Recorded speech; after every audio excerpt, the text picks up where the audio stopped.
Je connaissais le format, mais hier soir j'ai regardé en détail celle de Franck, donc ça m'a fait poiler.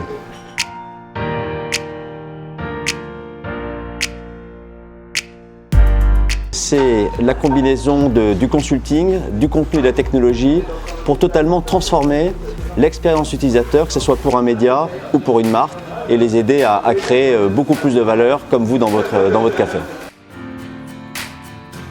Job étudiant, j'ai été laveur de carreaux à Toulouse, véridique. D'ailleurs, j'empruntais la bagnole du patron alors que je n'ai pas le permis.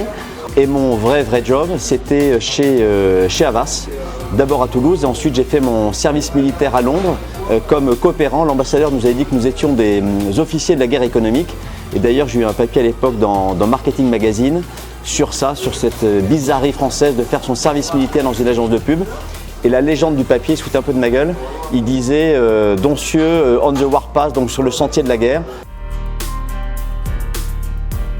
Le seul client à qui, c'est pas un client en fait, c'est à qui j'ai jamais rien facturé, mais j'ai eu la chance de côtoyer Nicolas Sarkozy pendant très longtemps.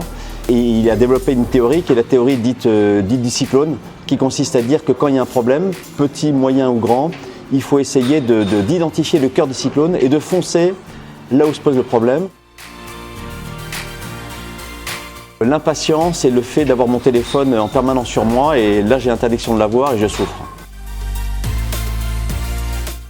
Moi je suis un frappadingue d'informations. Donc l'idéal, ça serait de réunir Annick Cogent, l'iconique grand reporter du Monde, mais aussi Michael Bloomberg, qui avant d'être un homme politique aujourd'hui a inventé au fond le data journalisme en 1981. Joseph Pulitzer, le prix des grands prix de journalisme américain, Albert Londres. Et puis, je pense que les fondatrices de Yuka sont en train d'inventer une autre façon d'innover en matière d'information. Donc, c'est tous ces gens-là qui ont en fil rouge la passion d'informer avec lesquels j'aimerais dîner. Alors, ni l'un ni l'autre, moi, il y a un documentaire qui m'a bouleversé. C'est Demain, sur la révolution écologique. Et donc, je recommande à tous de le regarder. Alors j'adorerais pouvoir vous dire que je vais lâcher mon téléphone portable, mais ça c'est très improbable. En revanche, je suis, alors que j'étais très scooter, j'ai abandonné mon scooter. J'ai fait le choix du vélo électrique qui est vraiment transformant dans ma vie, ça change tout. Et je me demande même si je ne vais pas voter pour Anne Haussmann Hidalgo aux élections municipales. Bon, ça on verra. Mais en tout cas, non, mais l'adoption du vélo électrique, c'est un truc absolument transformant. Moi, ma devise personnelle depuis très longtemps, c'est que le hasard est l'expression la plus aboutie de la volonté. Et par ailleurs, j'adore la phrase de Danton, de l'audace, encore de l'audace, toujours de l'audace. Et je pense que ça caractérise bien ce que je suis en train de faire avec ETX.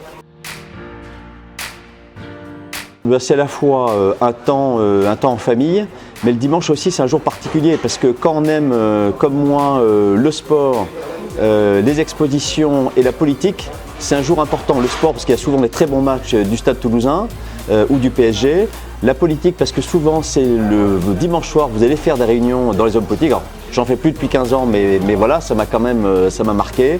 Et puis parce que le dimanche, c'est super pour les visiter les expos. Même si le Louvre innove, vous avez vu que bientôt il va y avoir 3 nuits consacrées aux dernières visites de l'expo Léonard de Vinci. Donc je vais essayer d'y aller peut-être justement dans la nuit du samedi au dimanche ou dans la nuit du dimanche au lundi. Merci Jérôme. Voilà.